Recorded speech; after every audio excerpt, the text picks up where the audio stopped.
Hoy tenemos el gusto de saludar a Isabel Pereira. Isabel es politóloga, es magíster en estudios de desarrollo, es la coordinadora de investigaciones de la línea de política de drogas del Centro de Estudios de Derecho, Justicia y Sociedad de Justicia y es miembro del colectivo de estudios de drogas y derecho. Isabel, buenos días, es un gusto saludarte y gracias por aceptar esta invitación para que hablemos sobre la política de drogas en Colombia. Buenos días, Mariana. Un gusto estar con ustedes y con el programa. Bueno, antes de iniciar esta conversación, quiero simplemente mencionar unos elementos que nos dan contexto. El 17 de junio de 1971, el entonces presidente de los Estados Unidos, Richard Nixon, declaraba la guerra contra las drogas y señalaba que las drogas eran el enemigo público número uno de este país. El pasado 17 de junio se cumplieron 50 años de esta guerra contra las drogas, en donde hemos perdido mucho, ¿sí? Y en donde se han generado muchos daños. Esta guerra ha tenido impactos sociales, económicos, socioambientales, en salud pública, en las cárceles, etc. Hace poco, Ricardo Vargas señalaba en una columna de Razón Pública que en los países del sur la responsabilidad se atribuye a los consumidores, mientras que en los países del norte se culpa a las naciones productoras. En Colombia, la guerra contra las drogas también ha tenido sus particularidades, ha estado ligada a la lucha contra insurgente y gobierno tras gobierno hemos visto que deciden continuar con políticas prohibicionistas y son reticentes a la hora de proponer otro tipo de políticas que hagan frente a este asunto. E incluso nos encontramos hoy en día a la espera de que el gobierno Duque inicie la aspersión aérea con glifosato de cultivos de uso ilícito. Isabel, quiero comenzar preguntándote acerca de los fracasos más grandes que ha tenido esa guerra contra las drogas en el país. ¿Cuáles consideras tú que son esos grandes fracasos? El primero que se me viene a la mente, y creo que es uno que no se menciona tanto, es la distorsión que genera en términos de política pública, porque destina recursos de una manera desorientada al, al, a la respuesta sancionatoria, sea a través de encarcelamiento, sea a través de criminalización administrativa, sea a través de la criminalización al campesinado, y esos son recursos que se pudieran destinar a programas de desarrollo, a salud pública, pero se terminan destinando es a reaccionar ya al síntoma, por decirlo de alguna manera. Estamos, como lo dice Rodrigo Primni, adictos al castigo, adictos a la misma guerra contra las drogas, entonces diseñamos una legislación y unas políticas públicas que se enfocan en generar respuestas sancionatorias y en generar respuestas represivas y que destinan muchísimos recursos, es decir, lo que gasta el Estado colombiano en la respuesta represiva representa unos porcentajes que además no son transparentes del presupuesto nacional. No tenemos claridad sobre la magnitud del costo, pero en todo caso sabemos que es un costo muy alto y es un costo que no se destina realmente a lo que está en las causas estructurales de por qué la gente en los distintos momentos de la cadena del narcotráfico se involucra con las drogas. Este es un primer gran problema como de diseño de la política pública, que genera una distorsión muy grande. Y esto se revela en pequeñas cosas, como el hecho de que la política pública sobre el campesinado cocalero la define la Policía Antinarcóticos y no un Ministerio de Agricultura, por ejemplo. Si es un problema agrario y es un problema rural, deberían ser las agencias con el mandato del desarrollo rural en país quienes diseñaran y ejecutaran e implementaran la política pública frente al problema de la coca en Colombia. Pero el problema de la coca es un problema que está coordinado, que está gestionado y que está dirigido por la Policía Antinarcóticos. Un problema de desarrollo rural se maneja desde el sector defensa. Digamos que lo mismo pasa con el tema de encarcelamiento a personas que se dedican a tráfico a menor escala. Un problema que es de pobreza se maneja desde las autoridades penitenciarias y carcelarias y desde una legislación mal diseñada en el Congreso. Entonces, esta es una primera un primer gran legado de esa guerra contra las drogas que nos genera una distorsión muy grande. Creo que un segundo gran legado del que tampoco se habla mucho es la otra distorsión y es sobre la realidad de las sustancias. Entonces, en Colombia, pues tenemos un consumo de alcohol que es bastante alto, con unos problemas de salud pública asociados también bastante importantes, con tabaco en menor escala, pero también. Y Y esto simplemente es socialmente aceptado y bueno, la gente lidia con los problemas que puede haber asociados a estas sustancias psicoactivas sin preguntarse mucho al respecto. Y mientras tanto tenemos unas sustancias que tienen grados de peligrosidad similares o bueno, distintos como lo queramos analizar, como son marihuana que tiene un grado de peligrosidad asociado, o bazuco que tiene un problema de peligrosidad muy alto, pero en el que el país no se ha dedicado ni a documentar esta realidad. No tenemos cifras generalmente actualizadas sobre la realidad del consumo en el país, ni tampoco tenemos respuestas que estén acordes a esa realidad. ¿Qué pasa, por ejemplo, con la reducción de daños? La reducción de daños es un enfoque de salud pública hacia el consumo que se generó desde los países que tenían un problema de consumo desde los años 80, pero entonces, claro, viene de la experiencia de países como Gran Bretaña con lo que estaba pasando con la heroína. Entonces, las respuestas de reducción de daños están pensadas para esa sustancia.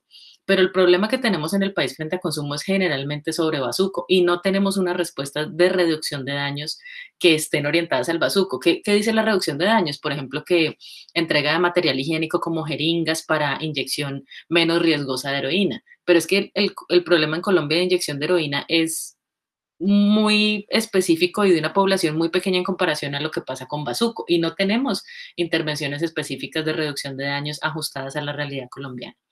También un problema grande que genera es que, y ese es gigante, eh, y es que la declaración de la guerra contra las drogas y el sistema general de prohibición lo que genera son las mafias del narcotráfico.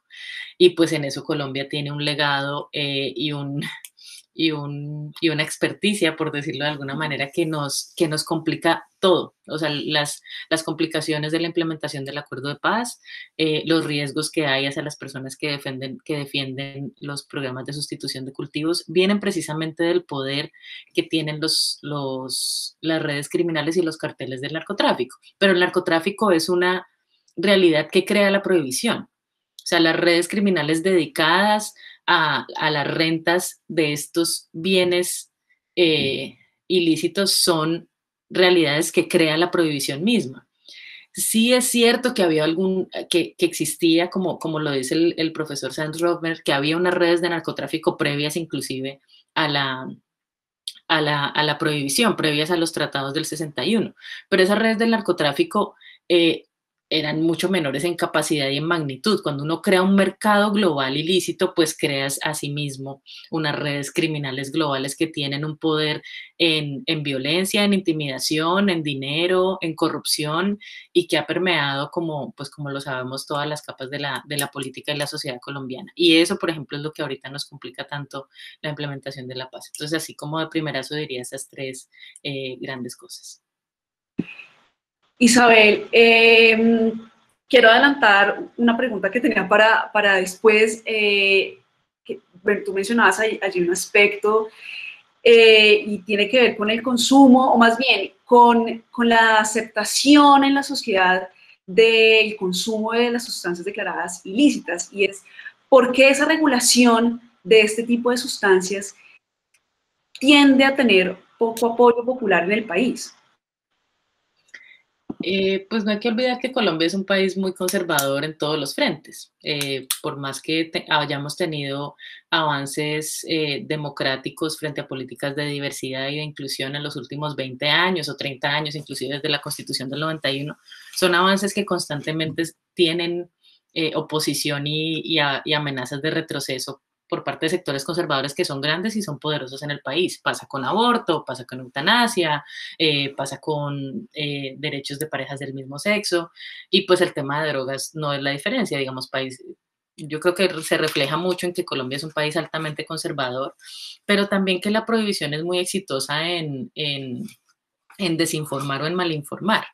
Entonces, automáticamente digamos, como los dispositivos comunicativos de la prohibición que pues funcionaban a través de estas propagandas de que este es tu cerebro en las drogas, entonces que se te estaba fritando tu cerebro, la mata que mata, o todo ese tipo de lenguajes que son muy poderosos y que son muy perversos en cómo se quedan en el inconsciente colectivo, pues generan unos miedos que apelan a cosas que la gente quiere proteger mucho y con razón, que es pues la salud de sus seres queridos, la salud de sus familiares.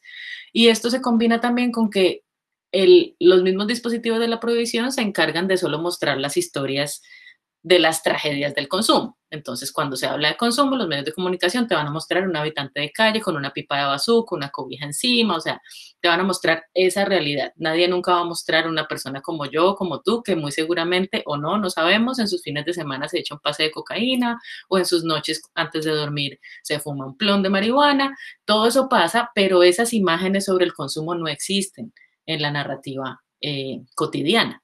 Entonces, automáticamente, entre la combinación de la desinformación que dicen que ya quien está en las drogas ilícitas entra a estas propagandas que nos mostraron en la televisión y mientras además nos muestran solo las historias de la tragedia, pues no hay nada de lo que la gente se pueda agarrar para decir, ay, sí, la regulación es un buen camino. Siempre les va a parecer que la regulación es una manera de llevar a todo el mundo a esa imagen que nos mostraron de las drogas ilícitas. Y yo creo que ahí tanto academia, sociedad civil tenemos un papel muy importante y los medios sobre todo en poder mostrar otras imágenes de lo que es el consumo, que sí hay esas tragedias, existen, son reales y hay que pensarnos cómo sociedad se generan mejores políticas para eso, pero también hay un montón de gente que consume todos los días y no necesita absolutamente nada del Estado. O sea, no necesitan una política pública en salud para gestionar nada porque está bien con su consumo y esas historias nos están contando. Isabel, ya que mencionas el tema de la regulación, y es que, bueno, en el país predomina esta política prohibicionista que criminaliza al consumidor, que criminaliza a quien cultiva. ¿Qué es lo primero que debe cambiar para que tengamos una política de drogas que regularice más que prohibir? ¿Qué se debería tener en cuenta? Hay dos niveles de caminos. El primero es lo que es posible en el marco dentro de las restricciones de la prohibición global. Entonces, pues tenemos 3 tratados globales de drogas que nos exigen ciertas cosas. Y entonces uno puede apuntarle a hacer algo dentro de esas limitaciones de la prohibición. Es decir, como, eh, y ahorita ahondo en eso. Pero el segundo camino es si uno quiere definitivamente como país decide tomar el camino de la regulación y eso implica desertar o, o generar otros caminos alternativos a los tratados internacionales que ya Colombia suscribió, como fue el caso de Uruguay, por ejemplo, con la regulación de cannabis. Entonces, en el primer escenario, si uno piensa qué se puede hacer dentro de las limitaciones de la prohibición, pues esto se viene recomendando hace muchísimos años. La Comisión Asesora de Política de Drogas delineó muy claro un camino sobre una política de drogas más razonable, basada en la evidencia, y esos son algunos de los principios que se vienen promoviendo. Basado en la evidencia suena como un cliché, pero basado en la evidencia, cuando uno realmente se lo toma en serio, podría tener un potencial transformador importantísimo.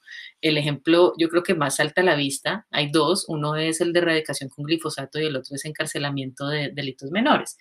El glifosato es, digamos, la aspersión aérea, glifosato, cualquier sustancia, es una actividad costosísima en el costo de la operación misma, costosísima después en demandas al Estado por los daños asociados colaterales, costosa en vidas humanas, costosa en salud y no tiene unos efectos sostenibles en el largo plazo. Entonces, si uno está basando una política pública en una evidencia que te dice que esa no es la manera ni costo efectiva ni sostenible de hacerlo, pues decir voy a hacer una política de drogas frente a la coca basada en la evidencia te cambiaría totalmente el panorama y te llevaría a decir la formalización de propiedad rural tiene mejores efectos en el mediano y largo plazo. La construcción de obras terciarias tiene menores efectos en el mediano y largo plazo. Eso sería una política basada en la evidencia.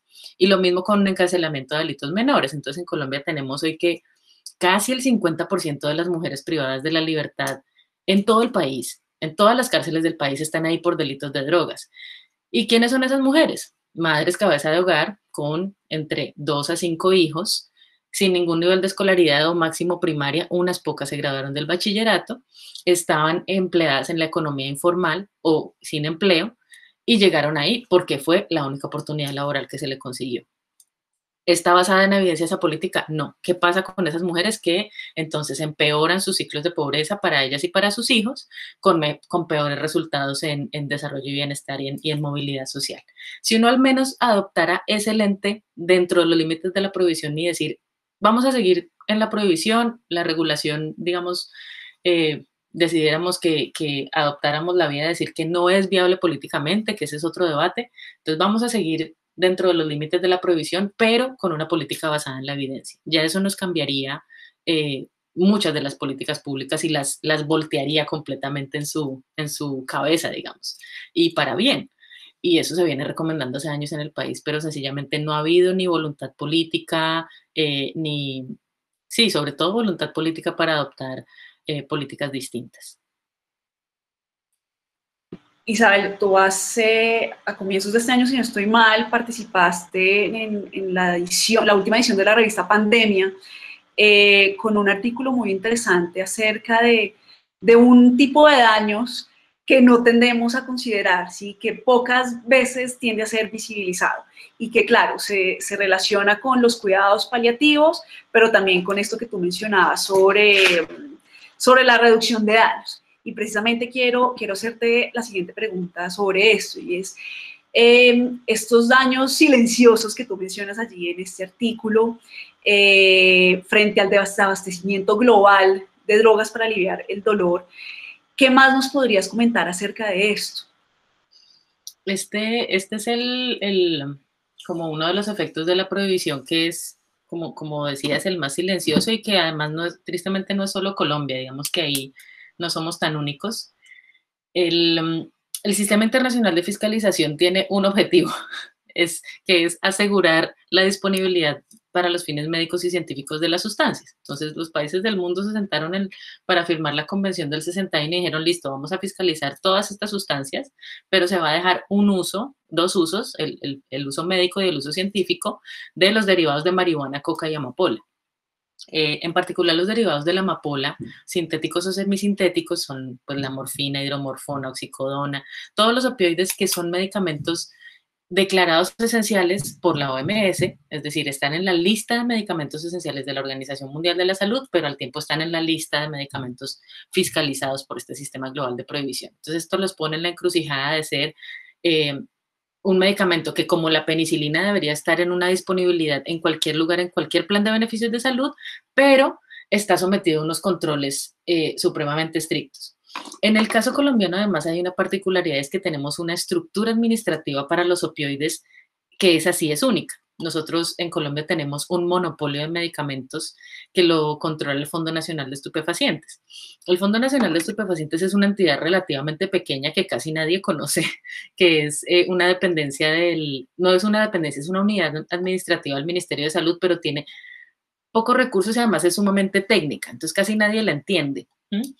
Pero además de eso, y el fondo entonces lo que hace es tener el monopolio, o sea, ningún laboratorio farmacéutico puede tener la cadena de suministro de los opioides en el país. Solo lo tiene el Fondo Nacional de Estupefacientes y esto lo tiene a través de los fondos rotatorios de estupefacientes, que son dependencias ahí sí de las secretarías de salud departamentales. Todo esto que hace que hay un camino muy largo entre dónde está el medicamento y dónde está el paciente, que incluye recetarios especiales que solo están en las capitales departamentales, que incluye unos sellos especiales que solo están ahí, que incluye unos procesos de importación que solo los puede hacer el fondo. Entonces, cuando hay desabastecimiento por el lado del fondo, no hay medicamentos en ninguna parte, que incluye un proceso de estimación de los medicamentos que no tiene en cuenta factores poblacionales, sino simplemente consumo. Este, por ejemplo, es un tema muy grave. Si partimos de la afirmación, que es un hecho, que Colombia está en un submanejo del dolor, o sea, que no está manejando el dolor de todos los pacientes que lo necesitan, ni tampoco está manejando los programas de sustitución para personas que usan heroína como lo necesitan. Entonces, esto nos debiera llevar a estimar de una manera distinta la cantidad de opioides que compramos. Pero Colombia lo que hace es, el año pasado consumimos 10 no voy a decir cualquier cosa, 100 miligramos, entonces este año como sumamos factor poblacional, vamos a comprar 102 miligramos. No hay ninguna consideración de ya estamos mal, entonces tenemos que ajustar la fórmula de cómo estimamos lo que vamos a tener como país. Y esto tiene unos efectos en los sistemas de salud que son gravísimos, porque hay un empeoramiento de calidad de vida que redunda generalmente en mayores hospitalizaciones, que le cuesta mucho al sistema de salud, pero que además no tiene ningún efecto de bienestar en los pacientes. tiene unos días de hospitalización o intentan llegar cada vez a urgencias a ver quién le soluciona el dolor y nadie soluciona. Y es un fracaso rotundo del único objetivo que tiene la prohibición, digamos. Eso solamente para el tema de opioides. En el tema de derivados de cannabis, recién en 2016 se emitió la regulación para poder crear un acceso a derivados de cannabis con fines medicinal, que han pasado más de 5 años de esta regulación y todavía los productos no están en el mercado y no están con acceso ni a los médicos ni a los pacientes. Eh, y de nuevo, como decía al inicio, es un problema que no solo es de Colombia, sino que tristemente es un problema global en el que hay un abismo de acceso, como lo decían los investigadores de The Lancet, un abismo de acceso global a medicamentos para alivio del dolor y la gente está muriendo con dolores evitables. Isabel, frente a esto último, me surge una duda que tiene que ver precisamente con la crisis de los opioides en Estados Unidos, ¿sí? No más el año pasado, 2020, más de, si no estoy mal, se presentaron más de 93,000 muertes por sobredosis en este país. Y claro, las características de las personas que mueren por sobredosis pues son muy particulares, hay desempleo, hay marginalidad. ¿Cómo se puede entender, digamos, esto en este país, en Estados Unidos, frente a lo que tú recientemente nos acabas de señalar? Pues sí, es una paradoja muy grande como a primera vista, pero cuando ya uno la mira un poco más en detalle no lo es. Una de las razones es el marco regulatorio que mencionaba ahorita. En Estados Unidos el acceso a opioides está a merced de la industria farmacéutica en general. Entonces, la relación es farmacéutica médico-paciente.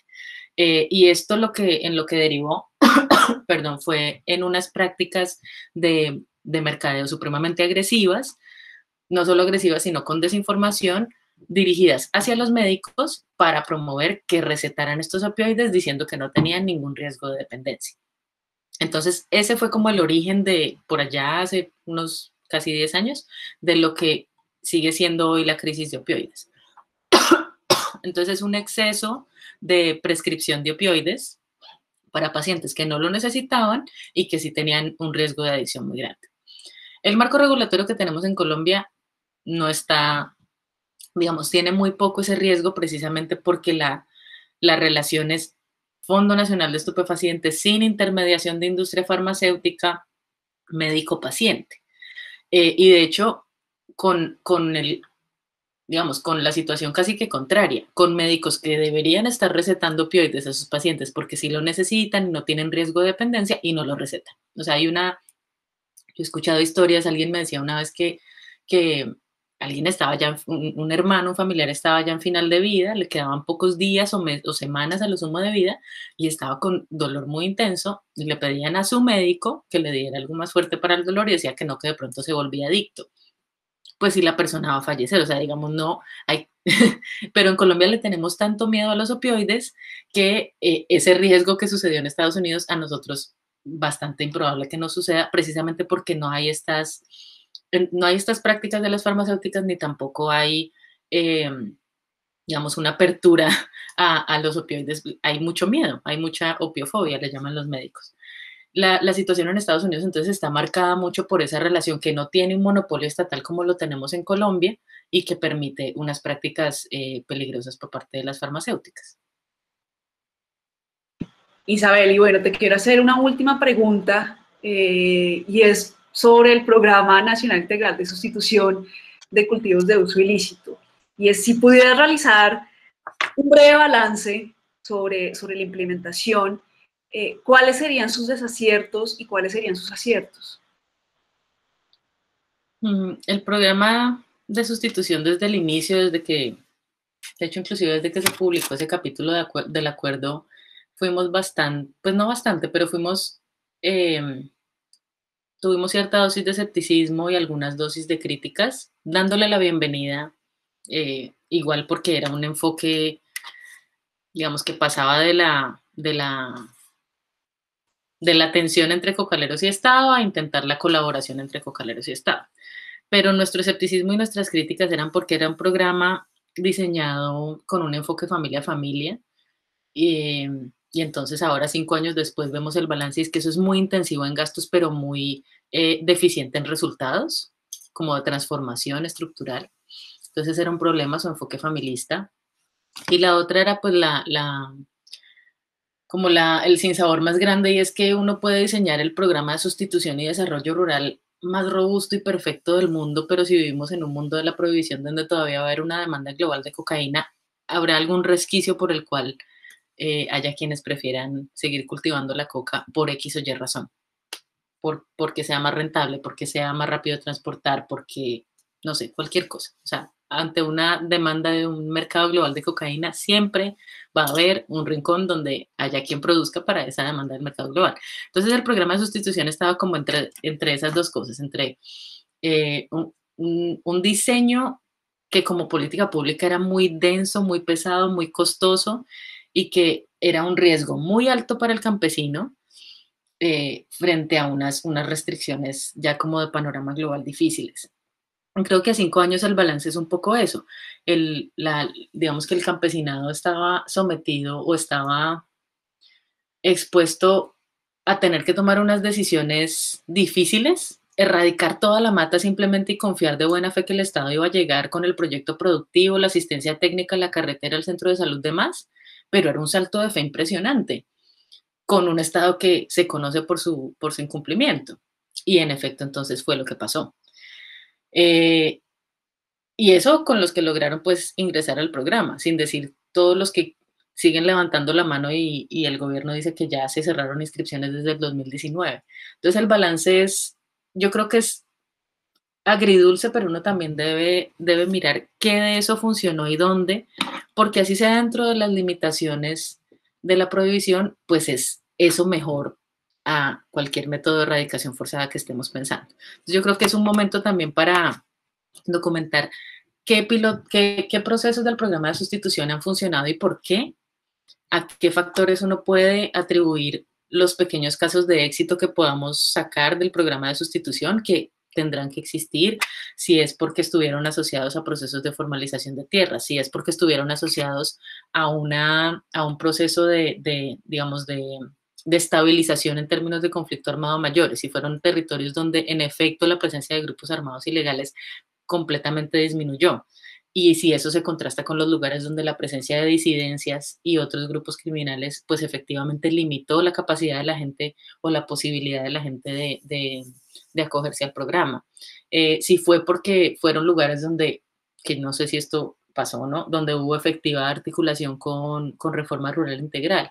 Entonces, creo que más bien uno tiene que pensárselo como una oportunidad para documentar qué funciona de un programa de sustitución, pero no para replicarlo porque definitivamente es denso, es pesado y es costoso, sino para replicar las condiciones en las que eso puede ocurrir para pensarlo más en clave territorial. O sea, el enfoque familista, familia, familia, además de estos problemas que he subrayado, entonces tiene el problema de que había una asignación solo a la cabeza de hogar y la cabeza de hogar generalmente era el hombre y eso generó unas desventajas, digamos, unos retrocesos en términos de igualdad de género muy grandes en zonas rurales pero ¿qué se puede documentar de lo que sí funcionó? Porque de alguna manera hay que pensar si un programa de sustitución o una, digamos, transformación territorial para zonas cocaleras que pueda tomar elementos de 5 años que llevamos del programa de sustitución. Esperando que efectivamente ese sea el camino y como han dicho los lineamientos de la Corte, haya una suerte de jerarquía entre los métodos de erradicación que yo creo que esa es una ganancia que nos ha quedado el acuerdo de paz. Es decir, tener lineamientos para decir la política pública debe priorizar primero este tipo de medidas que son colaborativas, que son constructivas, como son procesos de sustitución y desarrollo. Si eso y solo si eso fracasa, se puede proceder a otro tipo de medidas represivas. Creo que también una de las ganancias del programa, que es una ganancia del acuerdo de paz en general, es poner sobre la mesa y en el debate público la situación de los campesinos cocaleros. Yo creo que hace 10 años era impensable que un cocalero hablara en medios, porque simplemente el miedo a la estigmatización era muy grande. Pero hoy creo que la sociedad colombiana reconoce un poco más que es un problema de pobreza y de desarrollo rural, y eso fue una ganancia del acuerdo, y es una ganancia que yo creo que en cierta medida hay que dársela al movimiento campesino de poder poner la cara, atreverse a poner la cara, interlocutar con gobierno y negociar, exigir cosas. Y cómo se puede digamos, construir sobre eso para lo que sea que se reformule de un programa de sustitución a futuro. Isabel, muchas gracias por tu tiempo, gracias por esta conversación. No, muchas gracias a ustedes, estuvo muy interesante.